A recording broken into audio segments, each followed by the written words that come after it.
오늘 우리에게 주시는 하나님의 말씀 같이 찾아보도록 합니다. 구약성경 창세기 26장 26절 말씀부터 33절까지에 있는 말씀 보도록 합니다.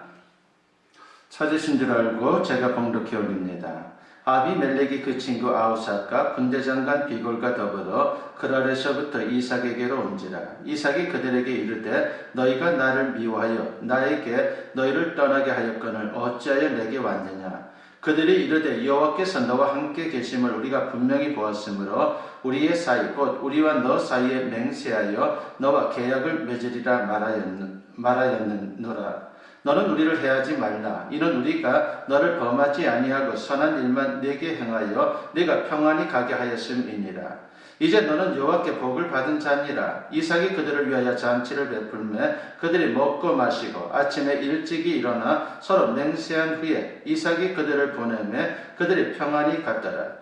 그날에 이삭의 종들이 자기들이 판 우물에 대하여 이삭에게 와서 알리어 이르되 우리가 물을 얻었나이다 하매 그가 그 이름을 세바라 한지라.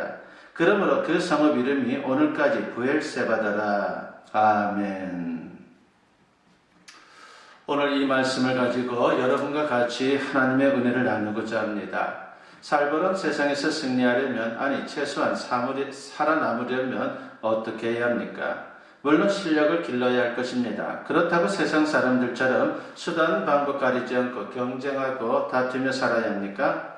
그런 식으로 1등 하기도 어렵지만 설사 1등 한다고 해도 행복할까요? 그렇지 않습니다. 피곤하고 불안할 수밖에 없죠. 그러면 어떻게 하면 좋겠습니까? 성경은 이렇게 교훈합니다. 온유로 승리하라고 말입니다.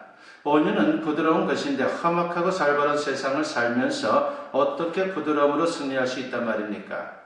흔히 온유를 유약하다라고 생각하는 분들이 많지만 성경에서 말하는 온유는 결코 약하지 않습니다. 사실 온유는 말에 재갈을 물린다라고 하는 뜻이 있습니다. 힘이 없는 게 아니라 잘 다스려지고 절제된 상태, 그게 바로 온유인 것입니다.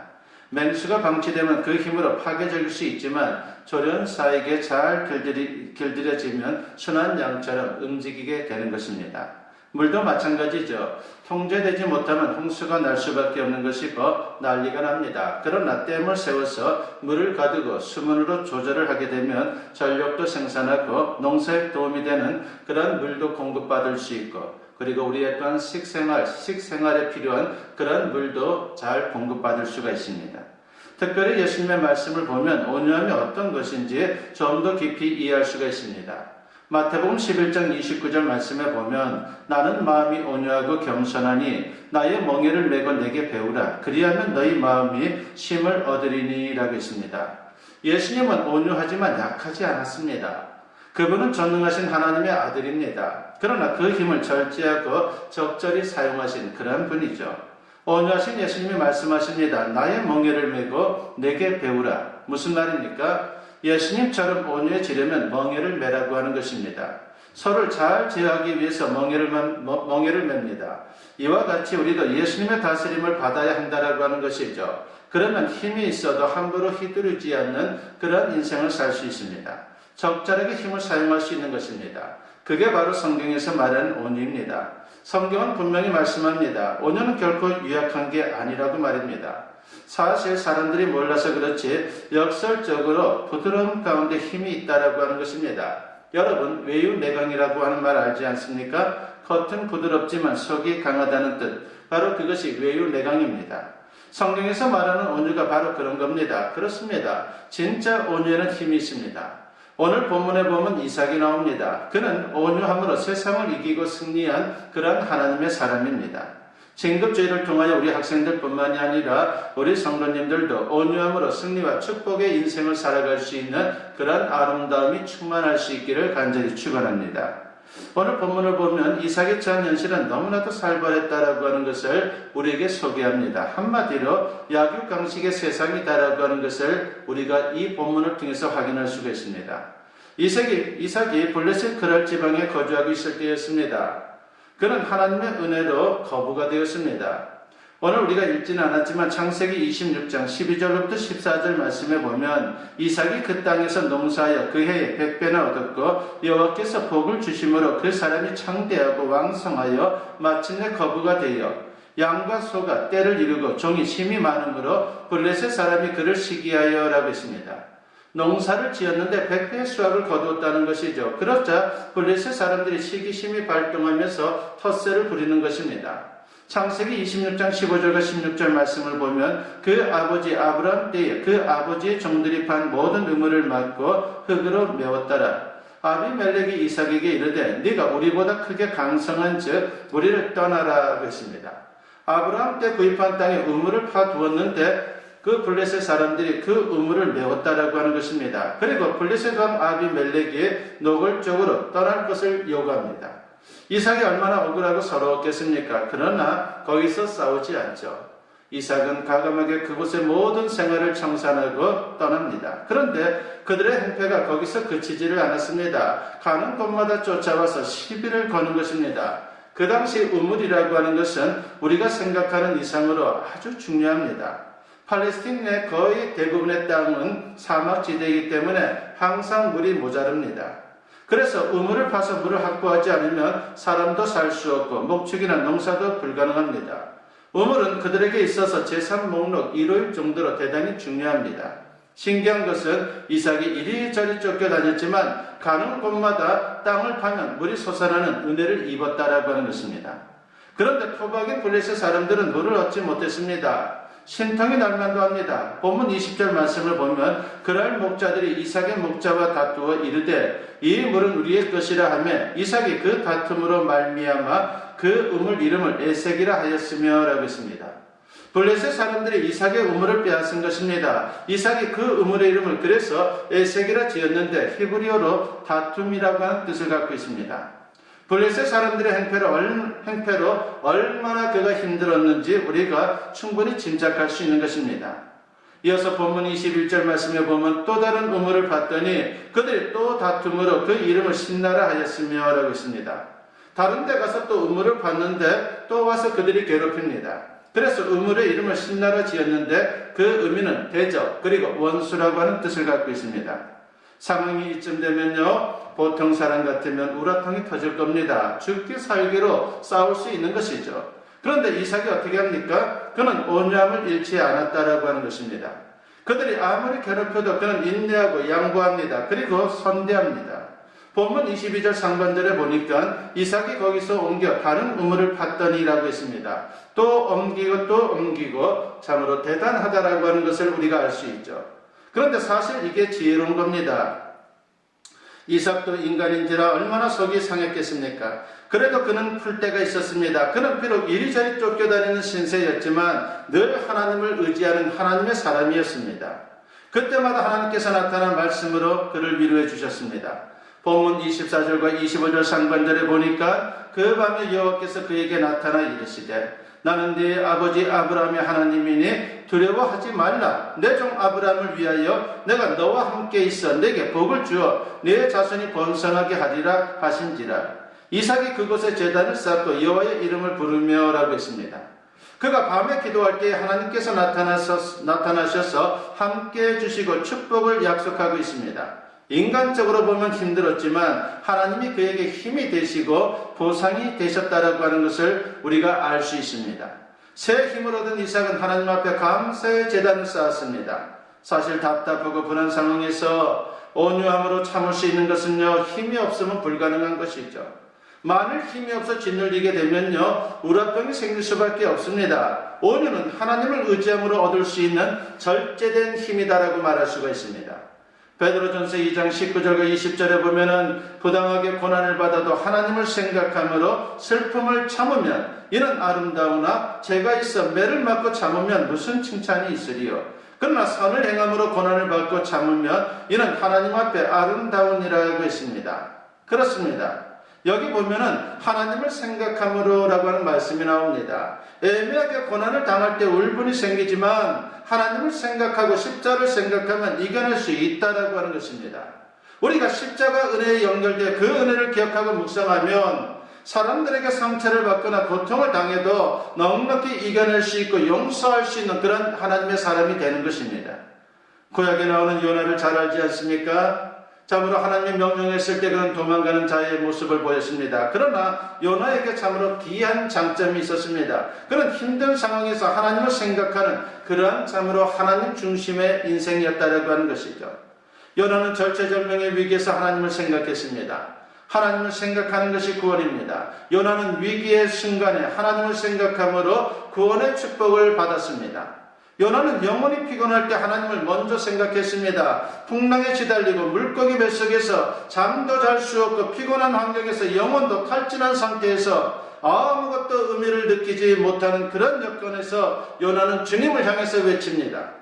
요나서 2장 7절에 보니까 내 영혼이 내 속에서 피곤할 때에 내가 여호와를 생각하였더니 내 기도가 주께 이르러 싸우며 주의 성전에 미쳤나이다 라고 했습니다.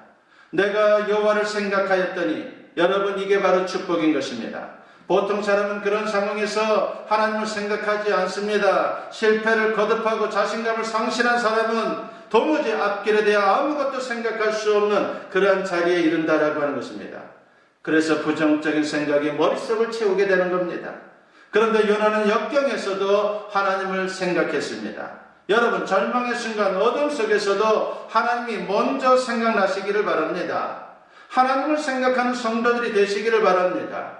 이것이 바로 신앙인의 특권인 것이죠. 그럴 때 온유할 수 있고 결국은 하나님이 주시는 그러한 승리의 기쁨을 맛볼 수 있게 되는 것입니다. 그렇습니다. 이삭은 바로 온유한 그러한 신앙의 자세로 실패하지 않았습니다. 하나님께서 그와 동행하시며 계속해서 축복하는 그러한 은혜를 입었습니다. 더 나아가 그를 통해 하나님의 영광이 나타났습니다. 이게 진짜 승리인 것이죠. 본문 22절 말씀에 보면은 이삭이 거기서 옮겨 다른 우물을 봤더니 그들이 다투지 아니하였으므로 그 이름을 르호봇이라 하여 이르되 이제는 여호와께서 우리를 위하여 넓게 하셨으니 이 땅에서 우리가 번성하리로다 하였다라고 했습니다. 계속 손해보고 양보하고 그러다가 르호봇까지 갔다라고 하는 것입니다. 르호봇은요 넓은 장소라고 하는 뜻입니다. 이리저리 쫓겨다녔지만 가는 데마다 하나님께서 예비하신 우물이 있었습니다. 이번에는 아예 방해도 받지 않은 넓은 장소에 거주하게 되는 그러한 은혜를 입었다라고 하는 것입니다. 그런데 하나님의 역사는 여기서 그치지 않았습니다. 본문 26절 말씀을 보면 통쾌한 일이 벌어지죠. 아비멜렉이 그 친구 아우삭과 군대장관 비골과 더불어 그랄에서부터 이삭에게로 온지라고 했습니다. 아비멜렉이 비서관 아우삭 그리고 군대장관 비골을 대동하고 이삭을 찾아왔습니다. 이유가 뭡니까? 평화조약을 맺자는 겁니다. 이삭이 그때 비로소 뼈있는 말을 합니다. 쫓아낼 때는 언제고 이제 와서 화친을 청하냐라고 그렇게 말한 것입니다. 그러자 겸연쩍어 하면서 이렇게 말을 하죠. 본문 28절 말씀해 보니까 여호와께서 너와 함께 계심을 우리가 분명히 보았으므로 라고 했습니다. 쭉 지켜보니까 이삭의 삶에 하나님께서 함께 해주시는 게 분명하다라고 하는 것을 그들이 발견했다는 것입니다. 이어서 본문 29절 하반절에 보니까 이제 너는 여호와께 복을 받은 자니라고 했습니다. 하나님 때문에 이삭이 축복을 받았다고 인정합니다. 이제는 이삭에 대한 두려운 마음까지 생겼습니다. 잘못 건드렸다가는 큰일 나겠다라고 하는 그런 생각이 든 것이죠. 이제는 과거의 일을 잊어버리고 평화조약을 맺자라고 그렇게 해서 찾아온 것입니다. 그 말을 들은 이삭이 그들을 받아들이고 잔치를 벌입니다. 그 후에 어떤 일이 생깁니까? 본문 32절 말씀에 보니까 그날에 이삭의 종들이 자기들이 판 우물에 대하여 이삭에게 와서 알리어 이르되 우리가 물을 얻었나이다 하매라고 했습니다. 또 우물이 터진 겁니다. 이게 바로 온유한 자에게 연속적으로 부어주시는 은혜 위에 은혜의 축복이다라고 말하시고 있습니다. 이삭이 그 우물의 이름을 부엘세바라 지었는데 이것은 맹세의 우물이라고 하는 뜻을 갖고 있습니다. 이제 하나님께서 축복을 더하실 뿐만이 아니라 확실히 보장해 주셨다라고 하는 감사와 기쁨의 고백입니다. 그렇습니다. 온유의 힘으로 승리할 수 있다라고 하는 것은 하나님의 약속입니다. 예수님도 팔복에서 세 번째로 온유의 축복을 말씀하셨죠. 마태복음 5장 5절에 보니까 온유한 자는 복이 있나니 그들이 땅을 기업으로 받을 것이며 라고 했습니다. 여기서 땅이라고 하는 것은요 궁극적으로 천국을 가리키는 것입니다. 그러므로 온유한 사람은 천국에 들어가서 천국의 복락을 영원토록 누리게 된다는 것입니다. 그런데 이 세상 살 동안에도 땅을 정복하는 능력을 주신다라고 약속을 합니다. 그래서 온유한 자는 이 생과 내생의 축복을 받는 그런 귀한 존재가 되는 것입니다. 그러므로 힘들고 답답하고 속상한 상황에서도 악한 자들에게 조롱과 핍박을 받아도 끝까지 온유함으로 선을 행할 수 있는 하나님의 사람들이 되어야 합니다. 이게 바로 그리스도인의 승리의 비결인 것입니다. 로마서 12장 17절과 18절 말씀에 보면은 아무에게도 악을 악으로 갚지 말고 모든 사람 앞에서 선한 일을 도모하라 할 수 있거든 너희로서는 모든 사람과 더불어 화목하라 것입니다. 그리고 로마서 12장 21절에 보면은 악에게 지지 말고 선으로 악을 이기라고 했습니다. 어둠은 절대로 어둠을 이기지 못합니다. 오직 빛이 어둠을 이기는 것입니다. 마찬가지로 하나님을 의지함으로 온유의 힘을 얻어서 선을 행할 때에 우리가 승리할 수 있다라고 하는 것입니다. 그런데 같이 미워하고 다투면요, 둘 다 망하는 겁니다. 어느 청년들이 밤에 수박밭에 가서 서리를 했습니다. 괘씸하게 여긴 주인이 그 수박밭에다 그 다음날 팻말을 붙여놓았습니다. 이 밭에 있는 수박 중 한 통에 농약을 주사했음 주인 배. 그로부터 며칠 후에 또 다른 팻말이 세워졌습니다. 거기에는 이렇게 적혀있는 것입니다. 이 밭에 있는 수박 중 두 통의 농약을 주사했음 한 통은 주인이 한 통은 우리가 주사했음 도덕 배. 어떻게 됐겠습니까? 그날로 수박밭 주인은 망했습니다. 겁나서 한 통도 팔 수가 없었기 때문입니다. 넓은 마음으로 용납했더라면 큰 손해를 보지 않았을 겁니다. 젊은이들이 참으로 대부분 추억적으로 추억을 남기기 위해서 그런 정도는 할 수 있겠지라고 그렇게 생각하고 넘겼다면 혹시 다음에 수박 사러 올 수도 있는 것 아니겠습니까? 우리가 때때로 오해하고 착각하는 게 있습니다. 그리스도인들은 무조건 부자가 되고 권력자가 되고 세상적 힘이 많아지면 세상 사람들이 저절로 굽히고 들어올 줄로 생각합니다. 천만의 말씀입니다. 우리에게 힘이 있어도 겸손하고 온유할 때에 비로소 그들 마음에 변화가 생긴다라고 하는 것을 잊어서는 안 됩니다. 사회 각 분야에서 높게 된 사람들을 보면요, 되게 온유한 사람들입니다. 물론 간혹 강성 인사가 높은 자리를 차지해서 강하게 발언하면 그 자리에 오래 못 있고 자신이 한 마리 올무가 되어서 결국 그 자리에서 떠나는 경우를 봅니다. 정치에서도 강성 정치인이 당에 공헌하는 것 같지만 실제로는요, 그 사람 때문에 당도 피해를 봅니다. 결국 강하면 자기도 손해이고 그가 속한 공동체도 손해이고 나라 전체도 손해일 수밖에 없는 것입니다. 순한 사람은 나중에 정권이 바뀌어도 괜찮은데 강한 사람은 거의 대부분이 크게 다치는 그런 경우를 볼 수가 있습니다. 그래서 저 사람은 정권이 바뀌면 감옥에 가겠구먼 그렇게 생각하면요, 거의 틀림없습니다. 누가 믿음이 좋은 사람입니까? 정확한 구별은 힘들지만 믿음이 좋은 사람의 대체적인 공통점은 부드럽다라고 하는 것입니다. 믿음이 좋은 사람은 얼굴이 부드럽고 언행이 부드럽고 성품이 부드럽습니다. 목도 부드러워서 고개를 잘 숙이고 얼굴 근육도 부드러워서 언제나 잘 웃는 모습을 보입니다. 그런 온유한 상과 언행과 미소가 있을 때에 하나님은 내 모습을 보니 정말 기쁘구나 라고 그렇게 말씀하시면서 큰 축복을 내려주실 것입니다. 이게 바로 온유의 힘입니다. 험한 세상에서 악한 사람들이 행행하는 그 가운데에 어떻게 살아야 승리할 수 있겠습니까? 하나님께서 이삭을 통해 분명히 말씀하십니다. 온유의 힘으로 승리하라고 말입니다. 온유는 유약하고 무능한 게 아닙니다. 하나님을 의지함으로 강해지는 것입니다. 부디 이 비밀을 깨닫고 온유의 힘으로 승리할 수 있는 저와 여러분 모두 될 수 있기를 주님의 이름으로 간절히 축원합니다. 기도드립니다. 사랑과 은혜가 충만하신 아버지 하나님 감사합니다. 아버지 하나님 우리에게 온유함이 필요합니다. 아버지 하나님 오늘 온유함이 진정한 능력이라고 했습니다. 예수 그리스도 안에서 우리의 심령이 그리고 우리의 삶이 온유함으로 바뀔 수 있도록 역사해 주시옵고 그로 말미암아 주님의 능력을 경험하며 진정 주와는 세상을 살리는 일에도 그 온유함을 통해 귀하게 쓰임받을 수 있는 우리 모두가 되게 하여 주시옵소서. 아버지 하나님이시여 온유함을 통해서 하나님의 축복이 임한다고 했사오니 아버지, 우리의 삶 속에 주님의 축복이 임할 수 있도록 언제나 주님의 백성들 삶 가운데에 저들의 심령 속에 온유함이 충만할 수 있도록 주님 역사여 주시옵소서. 감사드리옵고 예수님의 이름으로 기도드리옵나이다. 아멘. 이제는 우리 주 예수 그리스도의 은혜와 아버지 하나님의 무궁하신 사랑하심과 성령의 감화감동 역사 충만하심이 오늘 주님께 예배로 영광 돌리며 선포된 말씀과 같이 온유한 하나님의 사람으로 세상 살아가기를 다짐하고 결단하며 세상을 향하는 주님의 사랑하는 자녀들 위해 지금으로부터 영원토록 함께 하시기를 간절히 축원하옵나이다. 아멘.